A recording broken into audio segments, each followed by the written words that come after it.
And of course, he notices that he has the websites under the wrong pictures. So I already have something to fix. But hey, everybody, it's Zak Clayton, Community Pay It Forward. Computer design illiterate Zak Clayton, and I'm with my great friend Stephanie Simoes as we come to month May of our fundraising event. Stephanie, how are you doing?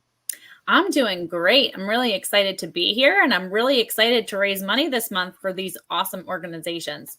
Yeah, and one of the things that we really need to mention, okay, and we need you guys to understand this fully. Just because we're bringing on 2 new missions doesn't mean that it stops for the Avery Center and for Project Die Hard. You can still choose to buy wines for them. They're in the system now, so anytime that you buy a wine, you can send money to the Avery Center and Project Die Hard. We just want you to know our job here is to introduce all these great programs that we come up with, we work with, and these are 2 of my favorite guys in the world. I'm so proud to be working with them, as I was thrilled to work with Brian and the Avery Center. It's just one of those special moments when I get to talk to these 2 guys, and these 2 guys have never met directly, and there's so much similarity in what they do, Stephanie. I mean, this is amazing. With the stories are different, and I'll be honest with you. If you have Kleenex near you, this is one of the shows you might need it. But what they've done with what one of them has done with tragedy is a beautiful, beautiful thing, and he'll always be one of my idols because of what he's done. The other one, he and his family put together a program that supports so many, and we're also going to be we are also part of veteran community projects. So we're going to be supporting that. So Stephanie, I would like to introduce you as our great co-host to Mr. J.R. Smith of the Veterans Ranch and Mr. John Wayne Vogels from Martyred Angels Foundation. Hi, gentlemen. I'm so excited to hear from you both today. How y'all doing? How you doing? Pleasure. Thank you. I'll jump in and quickly introduce myself, and then I'm going to turn it over to you guys. So my name is Stephanie Simoes. I am a cause entrepreneur with One Hope Wine. It is award-winning Napa Valley wine that gives back with each bottle. So what I do is I specialize in fundraising, gifting, private wine events, and wine delivery. And I'm just really excited to be here to hear from you both. Through this event, I am personally going to be donating $25 for every $50 we raise collectively for each cause as a group. So if you're watching this, please share it around and share these missions, these stories that we're about to hear. So JR, I'm going to turn it over to you. I'd love to hear more about the ranch. Well, fantastic. Before you start, JR, we just want to make mention that this is our Facebook group. So make sure that anybody and everybody out there joins our Facebook group. Make sure that you like and share this Facebook group with anyone. Stephanie, throughout the month, is going to be sharing recipes and pairings and wine news, and it's a fantastic thing that she does. And JR and John will also be sharing. They have the ability to share some stuff with you about their respected organization. So sorry about interrupting you, JR, but you know I can't shut up. So, but you're up, my friend. We have the similar problem. I'm good at flapping my gums. Well, welcome everybody. Thank you again for having us on here and being a part of this today. The Veterans Ranch, we are actually corporately founded as PJJR Ranch Corp. It's mine and my wife's initials. You can go to guidestar.org and search that, and you'll be able to see all of our financials when we were founded in December of 2017, but we're known as the Veterans Ranch. What does the Veterans Ranch do? Simply, we work with veterans and their families through horses. If you've never heard the official term, it's known as equine therapy. We literally want to take these amazing Americans and start getting them and their whole family, because the family serves as well. It's just not necessarily in a uniform. It's a different brigade worrying about the ones that are wearing the uniform. We want them to start being able to lay down heavy coats of burden and walk off as new and improved versions of themselves. I had a veteran explain to me recently his definition of laying down heavy coats of burden. And he said simply, when the demons come, and inherently they will, it's how you process that information differently, not necessarily better or worse, but differently to deal with it better, not let it take you to the dark places it once took you, so you can reach back and help that next veteran in need, and so on down the line, and teach them how to do the same thing for their fellow battle buddies that are possibly transitioning out of the service today. We are three of us actually founded this. Myself, my wife, we're the proud patriots of the bunch, meaning we're the 99% that support y'all, the 1%ers that wore the uniform. My dad was in Vietnam in 1969 and 70 with the great United States Navy, joined with an amphibious assault group running Marines upriver. So he got to see the worst humanity had to offer at that time. And so when he came back home, we all know how our Vietnam veterans at the time got treated. It wasn't right. It's never been right, but people are trying to make up for it today. I literally was sitting around trying to figure out what to do, with veterans. We got sick and tired of being sick and tired of seeing government organizations not taking care of these great Americans the way they should be taken care of. The good Lord works in mysterious ways, and my dad always taught me to keep a legal pad by the bed in case you get an idea in the middle of the night. I've had a lot of legal pads that didn't really go anywhere, but this one has, and it has one word scribbled on it to this day, and it says ranch. Now, my wife and I of 22 years had no idea what that meant. We wanted a couple horses and our little slice of Americana, but the word ranch never came into play. One day we're going to Bass Pro Shops because I truly am that guy you can drop off at open and pick up at close. And we stopped at Chili's for lunch. And my wife knows when she starts seeing the smoke coming out of my ears when I get an idea. Long story short, about 20 Chili's napkins later, the idea for the Veterans Ranch was born. And December of 17, we were an official nonprofit. Now, what are we going to do when you get to the Veterans Ranch? First of all, we run this out of our house currently right now. What that means is we use other people's horses and facilities to do what we do with these veterans. So one thing that we need right now, as we say, is our own piece of dirt. We're corporately based in Lakeland, Florida, which is halfway between Disney and Tampa.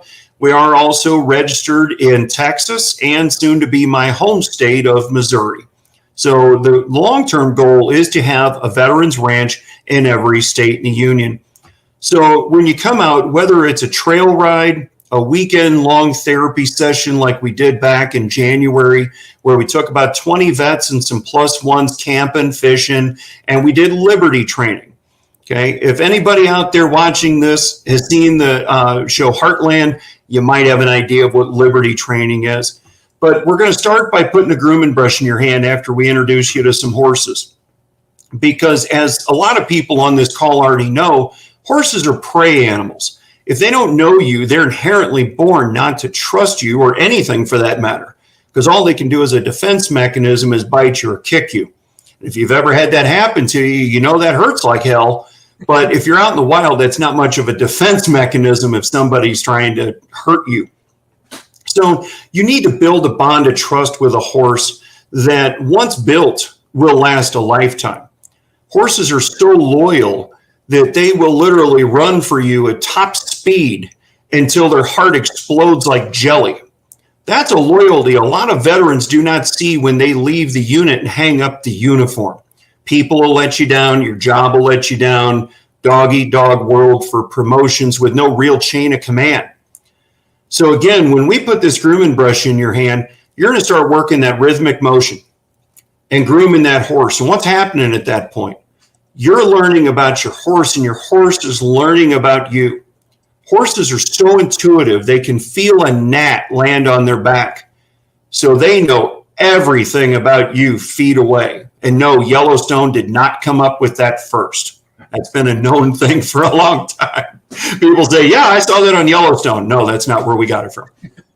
So you're going to build that bond of trust. You're not just always throwing a saddle on and say, giddy up, go sick 'em. You're going to learn how to connect with that horse, how to work with that horse. Liberty training, there's no halters, there's no lead ropes. It's you, a round pen, a horse, and probably a training flag at best. And you're going to learn how to end up walking shoulder to shoulder with that horse around the arena. And when we did this back in January, some amazing things happened. We had 2 vets break down and absolutely lose it. And what happened is we got them back to the center of the arena. And before you know it, the horse comes up and puts its nose right here in the middle of their chest.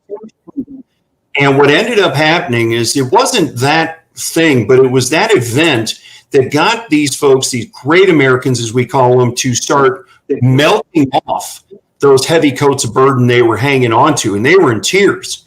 Now, I'll be the first to tell you, I'm 6'4" and 260, but I'm a giant teddy bear. When that happens, I tell you what, it gets you right here. If you ain't got the lump in your throat and a little allergy in your eye, when you see that kind of thing happen, you may just need to check your heartbeat. So, long term, we need to be doing more and more on a daily basis, but the mission's too important to not do what we're doing right now to move forward with this. We're looking at about a 20 horse type property where we can have 15 to 20 horses. We're actually showing veterans right now how to save money on essential services they pay for every day, how to get better supplementation in their diet. And we're also going to be working with a great friend of ours out of Frisco, Texas, called Veteran Produce. It's a retired chief petty officer that shows veterans how to grow your own food through hydroponics and aquaponics. So we can teach them how to start their own business, get homeless veterans off the street, which is extremely important. You'll see a stat that says about 37,000 veterans are homeless. Those are the ones they can track. The real number are in the hundreds of thousands of homeless veterans. And if we can start getting them off the street, get them reacclimated to society and start their own business, it's just all the better. So I appreciate the time here today. If anybody has any questions, be more than happy to answer them. And you can always find us at theveteransranch.org. Right now, we're looking for 22,000 people to either make a one-time or, if you can afford it, a monthly donation of $22. So $22 a month or a one-time of $22. Because, folks, veteran suicide is on the rise. We've heard the number 22. We've done push-up challenges. We've bought bracelets, finger rings, all kinds of things.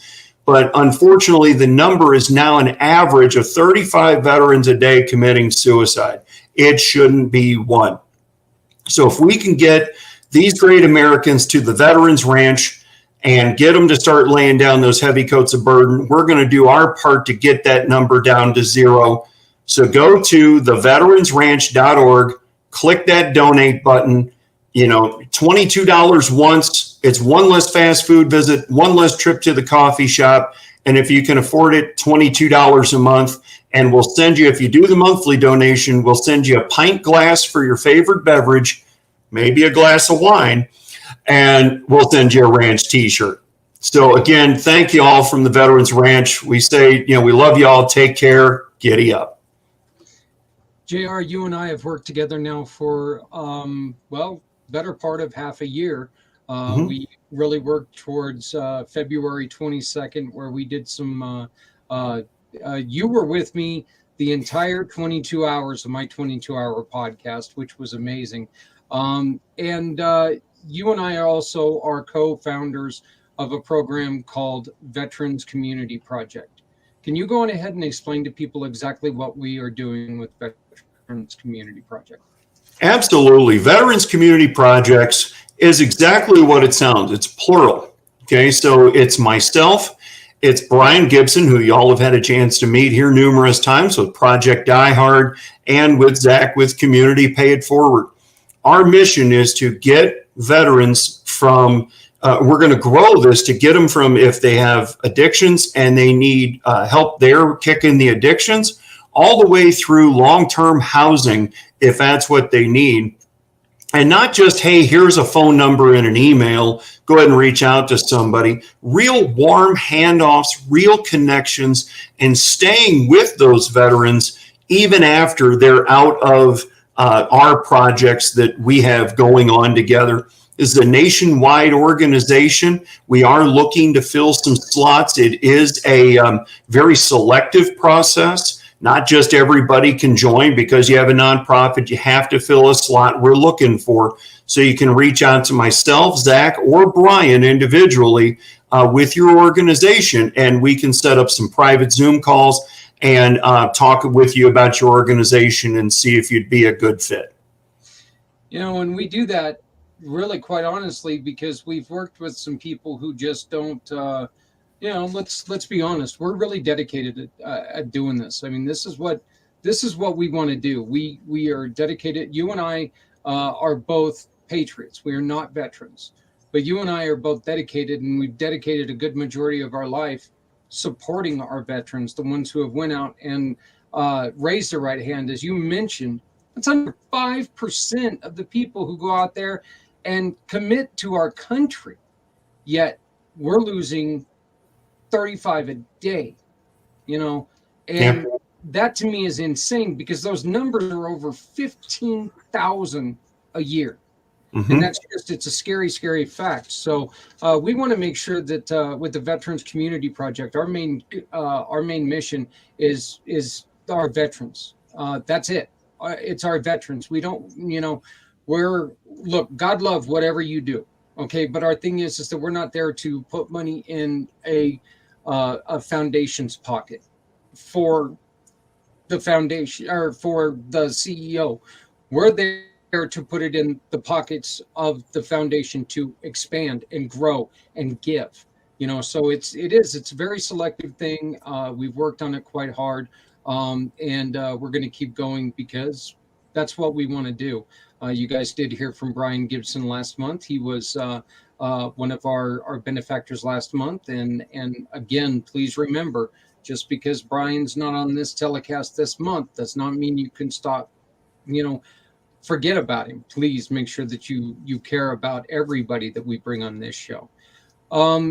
JR, one of the things that you did, you mentioned the veterans that broke down during your ride.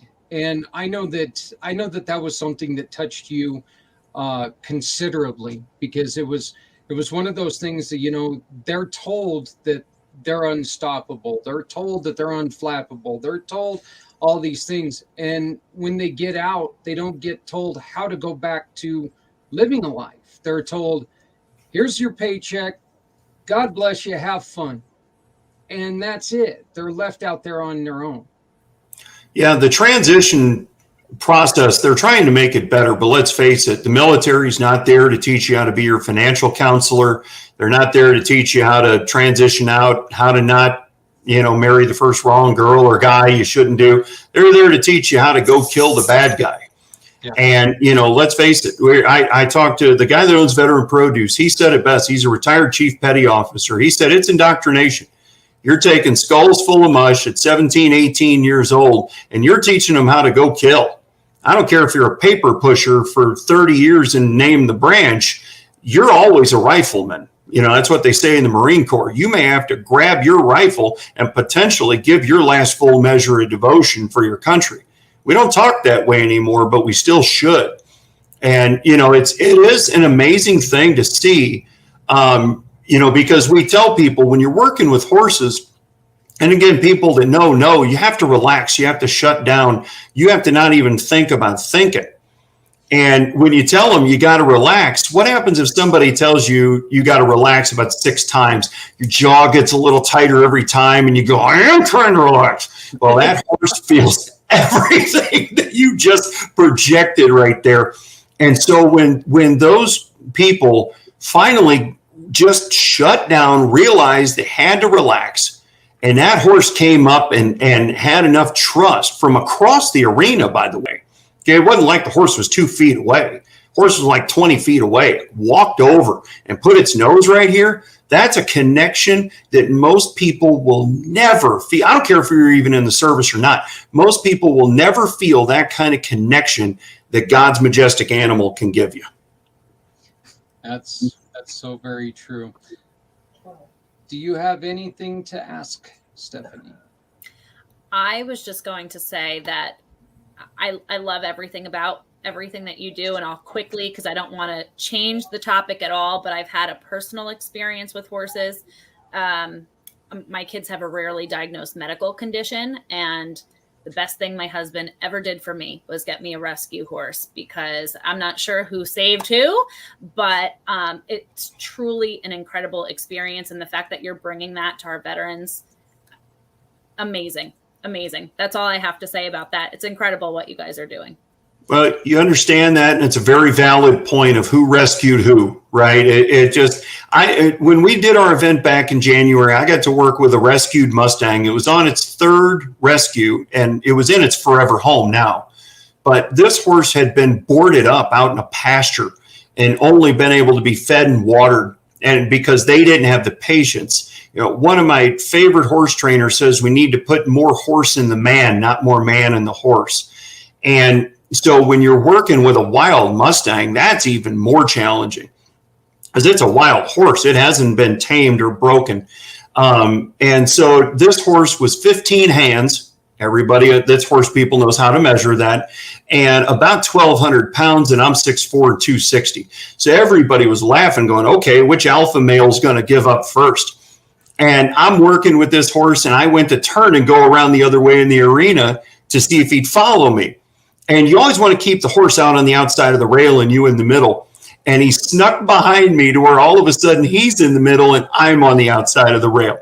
And they're like, oh, look, the horse is leading JR around so nice. It's amazing. You think, okay, it's just this dumb horse. Oh, no. And, but by the end, that horse was doing the same thing with me. He came up and you want to pet him. You just want to make him like your favorite house dog, but you can't. You got to let horses learn in the release. They don't learn when you're trying to teach them. They learn when you stop and they go, ooh, I did something. Was it good? Was it bad?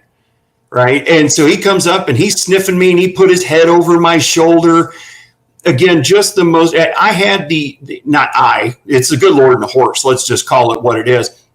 Had the owner of that horse in tears, and they let me halter the horse and everything else because of the connection I made with him. And it was such a blessing because I said, of course it choked me up because she's choked up. And I said, what? She said, you have no idea what you did for that horse today. I said, I could tell you everything it did for me, but what do you mean? She said, that horse hates men, especially men in cowboy hats, because they're the ones that imprisoned him for 4 years. He was boarded up in that stall for 4 years. And so he said, the connection you made with him today immensely is moving him along in his transition to become a rideable horse. You couldn't even saddle him yet. So it's just, again, it does as much for us as it does the people we're serving. Well, JR, all I know is that you do some fantastic work. John, I see you down there nodding, and you're very, very familiar with this. You also, your program, you guys have, you're working into the horse rescue, the horse therapy, yes? We do horse therapy, and JR, spot on. What a great presentation. Love the organization, by the way. And when he brought up the fact about a horse that hates men, that was our most recent horse that we purchased a couple years ago, Zodiac, that you'll see on our website and on our social media platform as well, of course. He's the Leopard Appaloosa. When we got him, he too did not like me at all or any other men. And it has to do because of how he was treated prior to us getting him. He was very emaciated, or I guess the easiest way to state that is that he was starved prior to us getting him. And then the person that we had purchased him from had spent a couple months bulking him up. So in a 2-month period of time, she'd put 200 pounds on him.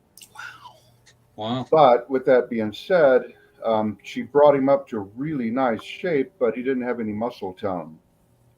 but what we had eventually had discovered was there was a particular time where he had tried to get out of the pasture and had gotten his both back legs and hooves caught up in the wire, but there was no treatment given to him. So he had had some massive hip injuries. Anyways, we can go on and on about this, but so when we had gotten him, we started working on his muscle tone. And in the process of doing that, he has now accepted me as not being such a bad guy after all. And he's an amazing, amazing horse. So, and as JR also stated with the height, he's currently 15.1, and I think he's still going to grow a little bit more. But he's pretty much at his top because he is 6 years old. So, but we also do we do horse therapy. You're absolutely correct. Ours is different in a different way to the fact that it provides therapy, but provides therapy in a particular way. It provides therapy for parents that have lost a child, which we unfortunately found out is a limited to zero resource, which is I couldn't believe it when I discovered this after my wife and I lost our 3-year-old son Bladen in a drowning accident in 2011. He was a month and a half away from being 4. There was a program set up here at Boulder County. It was at the hospice department, but it was for this loss. My wife and I had attended 2 and no more than 3 sessions. And then we went back to have another one. We had learned that the department was closed, the building was locked up, all the furniture was gone. And apparently Boulder County had decided that the funding for this department was not necessary. So they reallocated all the funds into a different department. So we started researching other areas, and there are a couple other organizations out there, don't get me wrong, and for this purpose. However, what we also learned that they only meet like twice a month for about an hour. And then there's certain criteria coming on in order to be a part of them. And I thought there has to be something more that we could do because when it comes to loss, and of course, JR hit it right on the head. When it comes to any kind of a grief or any kind of a loss or any sort of PTSD related issues, this isn't something that you can nail down maybe once or twice a month to have a session to treat this. This is something that's ongoing. This is 24/7. This is also a very huge contributor when it comes to suicides and other major health medical issues. If it isn't something that's available 24/7, then it really isn't serving its purpose. So we developed this horse therapy program along with a spirit horse that you'll also see on all of our social media, which is an absolute fantastic organization. And when Kaya, the instructor, and I had first spoken about this, we sat down and we thought, what would be the appropriate time frame that we would think it would take before we would yield any sort of results? And her and I both determined that it'd probably be 4 to 5 months. However, the first family to come on to this program, the very first day, the mom is calling me up and she is literally in tears, expressing to me that her oldest son had never spoken about the loss of his younger brother some years ago in a trailer fire, and would not mention his name, would not have his name mentioned, and it was just kept to yourself. However, after this very first session, he started opening up and she could not believe it.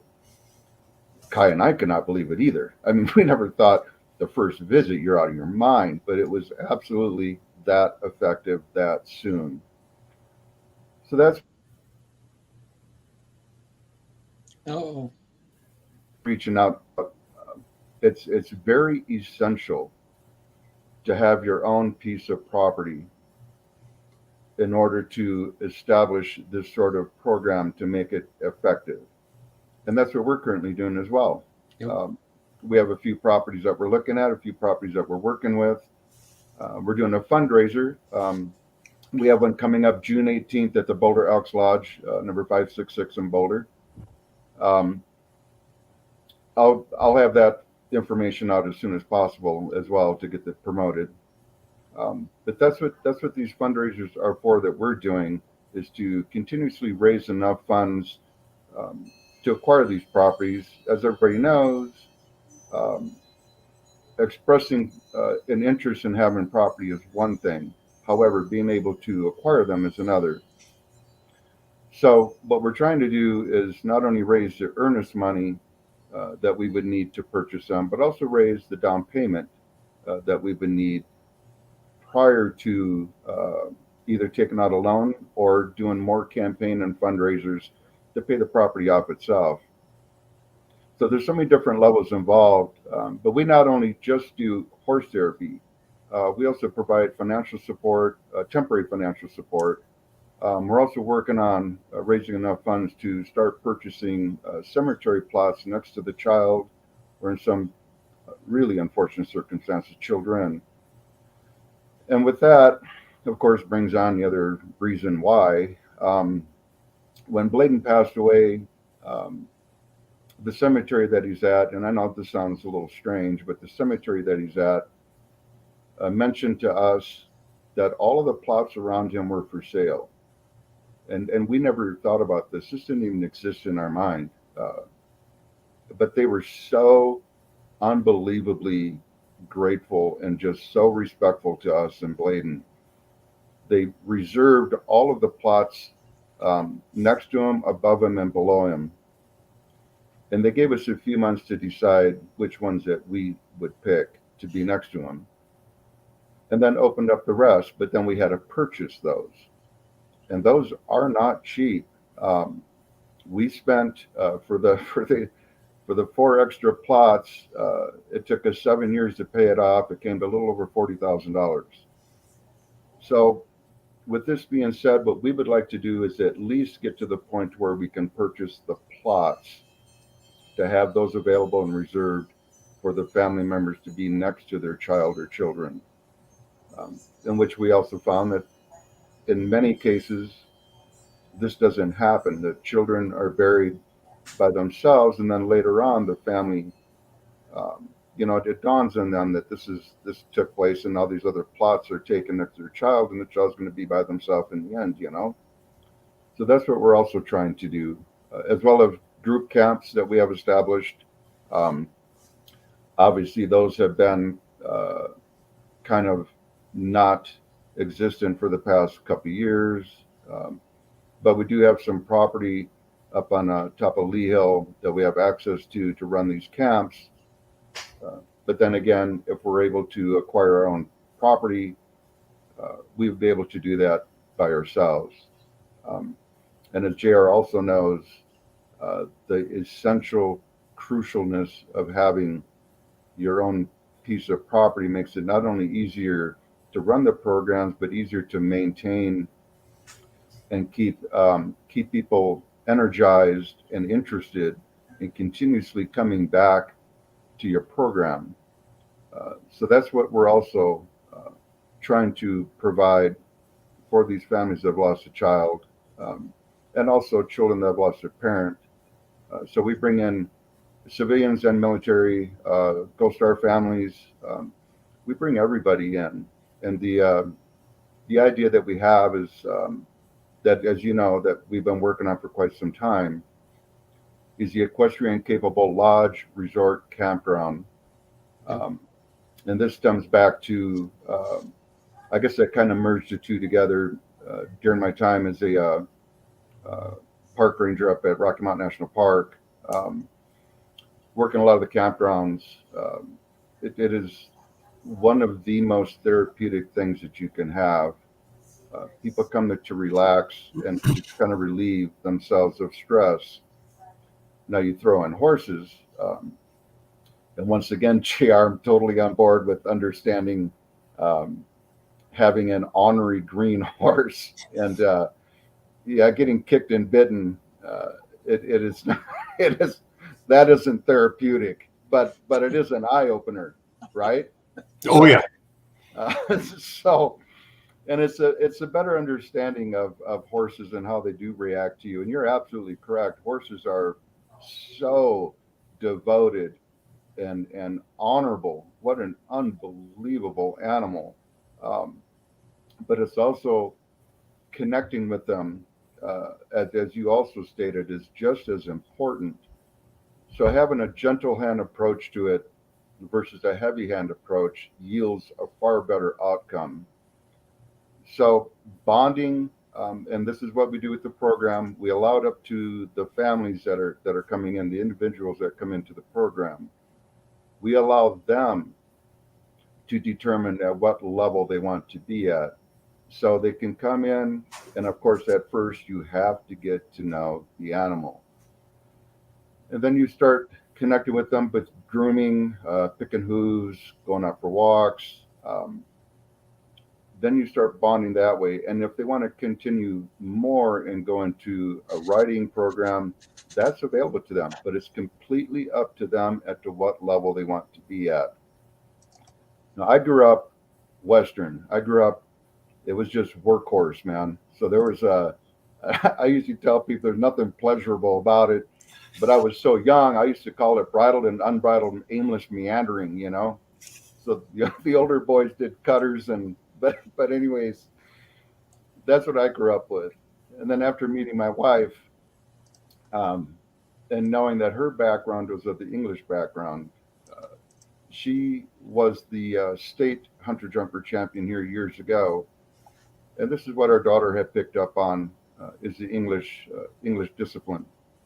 However, she's getting some interest into the Western discipline, into some more of like the dressage, but it's so therapeutic.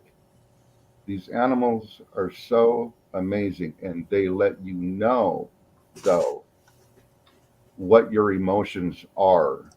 And as JR pointed out, they can sense how you're feeling from a distance, and they'll let you know that. So it is extremely incredible how these animals work, and what they have to offer and what you have to offer them. So they both work in conjunction with each other. You just have to allow it to happen. So and we provide that service. John, you also have a wonderful motorcycle program along with this.